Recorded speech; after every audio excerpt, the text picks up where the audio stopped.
Baik, pemirsa, masih di indahnya Ramadan dan masih episode khusus tanya jawab seputar fikih puasa. Saya langsung persilakan para jamaah yang ada di sini dengan mengajukan pertanyaan. Silakan ibu-ibu. Oke, silakan boleh berdiri ibu. Assalamualaikum warahmatullahi wabarakatuh. Waalaikumsalam. Waalaikumsalam. Warahmatullah.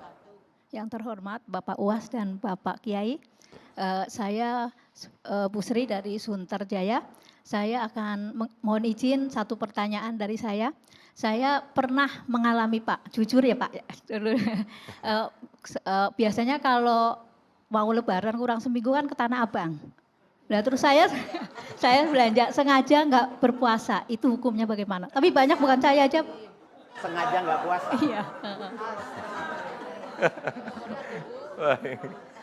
Itu aja. Itu aja pertanyaan saya. Assalamualaikum warahmatullahi wabarakatuh. Waalaikumsalam. Jadi salah satu jamaah Tanah Abang nih ibu ternyata ya. Silakan Uas.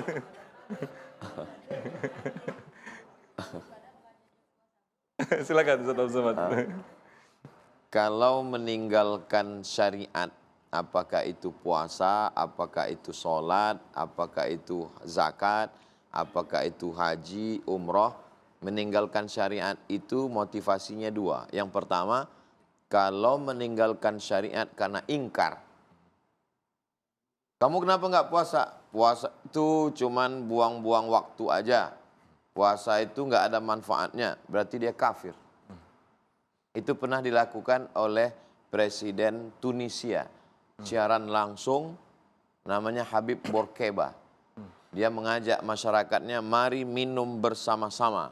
Karena puasa ini hanya melemahkan etos kerja.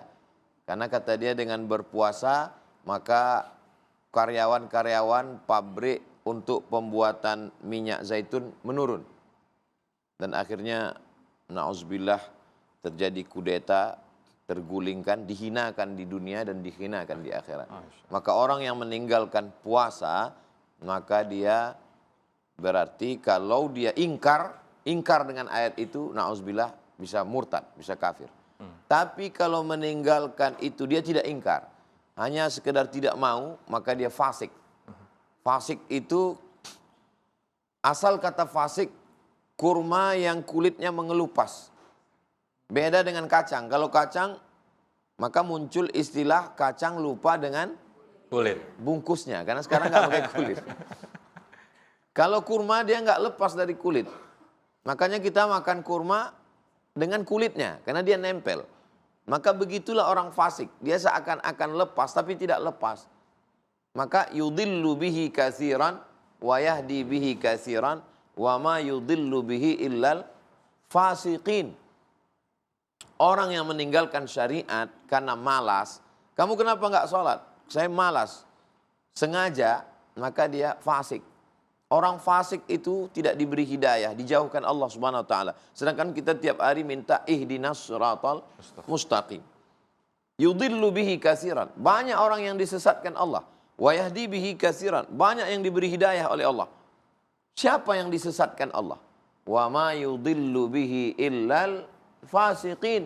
Orang yang fasik itu disesatkan Allah Subhanahu wa taala. Oh, Allah kejam sekali Pak Ustadz, kenapa Allah tidak beri hidayah? Allah berikan hidayah, tapi karena dia menolak hidayah, maka dia disesatkan Allah sebagai hukuman di dunia.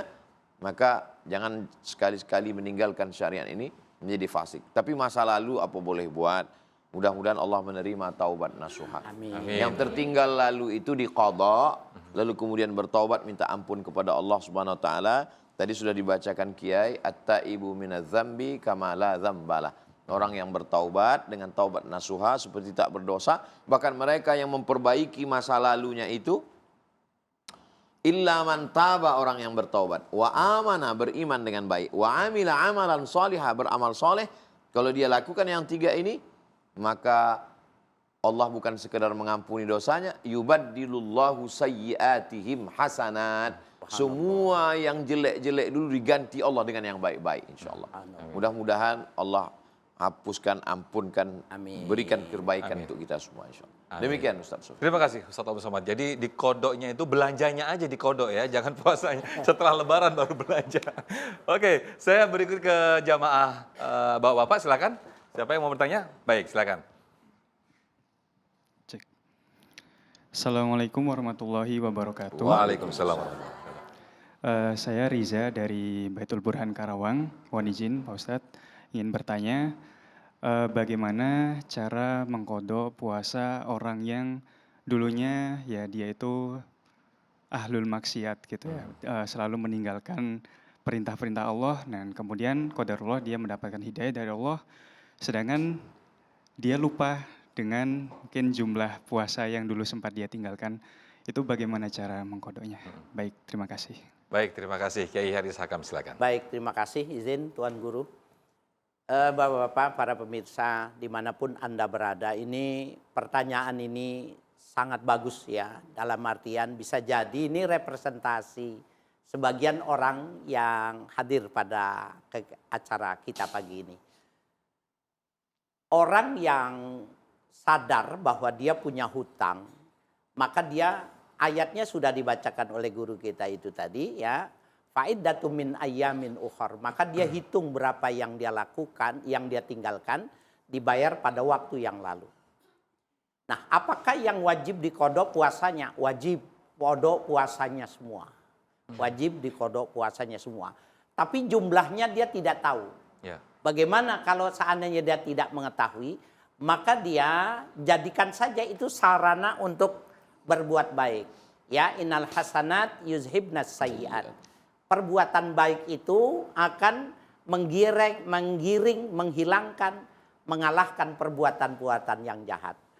Ya, jadi dia puasa saja, umpamanya kekuatannya Senin Kamis umpamanya, atau lebih dari itu, paling tidak Senin Kamis lah sekaligus supaya mendapatkan puasa sunnah. Sepanjang hidupnya dilakukan oleh orang-orang yang seperti itu, dia lakukan. Kenapa? Karena dia nggak tahu bilangannya.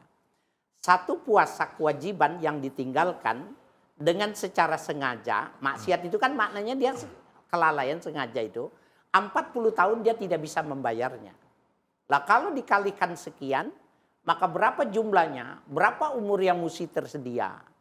Nah itu berat bagi orang itu, maka dia niatkan saja dengan apa itu, dia husnuzon, selalu ingin membayar seumur hidupnya. Walaupun 2 tahun setelah itu dia meninggal. Maka menurut Allah, kalau dia umurnya panjang pasti terbayar. Itu mengapa umur 70 tahun di dunia, balasannya selama-lamanya di sorga. 70 tahun durhaka di dunia, di nerakanya selama-lamanya. Karena dua-duanya ini, kalau umurnya panjang pasti dia akan melakukan kesalahan itu. Nah yang kedua, bagaimana dengan sholat? Nggak mungkin ya. Nah sholat ini terjadi perbedaan pendapat.